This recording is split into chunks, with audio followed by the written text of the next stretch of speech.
Good evening.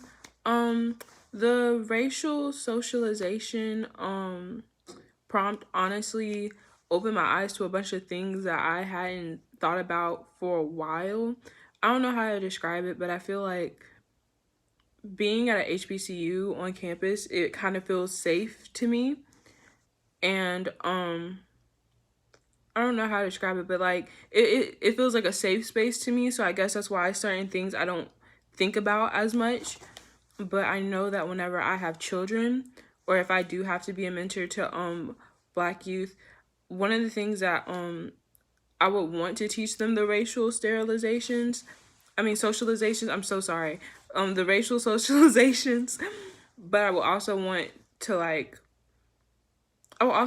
teach them that these things aren't true. Like I don't want them to think that like it's not true that y'all are thugs, or that y'all are loud and angry. Like none of these things are true about you. These are the false perceptions that other people have. This has nothing to do with you as a person. You're still your own person. But I also want them to be safe, and it kind of sucks that I have to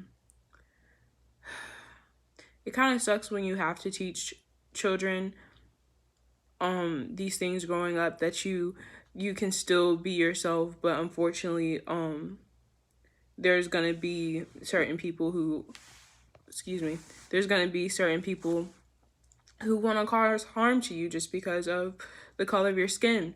But I would teach them that, like, although there are going to be, like, for example, for me, I have an extremely long name. But I know that I'm a very smart person, and I would teach my children that no matter what your name is, you're bigger than your name. I would teach them that there are going to be times where you might go into a room and your name is going to be looked at before they judge anything else on the paper, but you're bigger than that. And I will also teach my children about the safeties of getting pulled over and everything that they need to know about being pulled over. Thankfully I haven't had any like negative experiences being pulled over, but I'm always like on edge when I get pulled over. I'm also on edge whenever any of my friends get pulled over, so I'm pretty sure I'm going to be even more nerve-wracked whenever my children, if they ever like sorry I know that I'm going to be like nerve-wracked whenever my children get on the road. But I would want to teach them that like this is where you have to put the things in your car, and like, you know, you want to teach them like have it like right here where it's like out in the open. Don't scramble around your car. Unfortunately, don't scramble around your car. Just keep your hands where they can be seen. But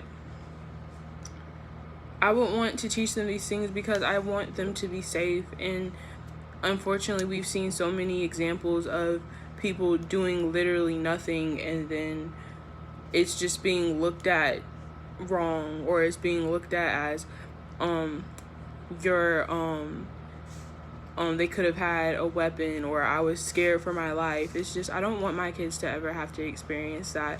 But of course I would want to I don't want my kids to be brought up being naive, but at the same time I still don't want my kids to be on edge. I will also want to teach them that like whenever it comes down to sports and everything, because I've seen on TV like whenever there's like an athlete who speaks out about black issues, oftentimes whenever they speak out about it, sometimes they're told that, you know, you should stick to playing basketball because that's what you know best. And I would want to teach my kids that you are still allowed to speak out about issues. It doesn't matter what sports you play. It doesn't matter about what instrument you play or your other talents, because of the fact that at the end of the day, if it matters to you, you should still speak out on it, and you shouldn't stop yourself from doing so just because of what other people might say.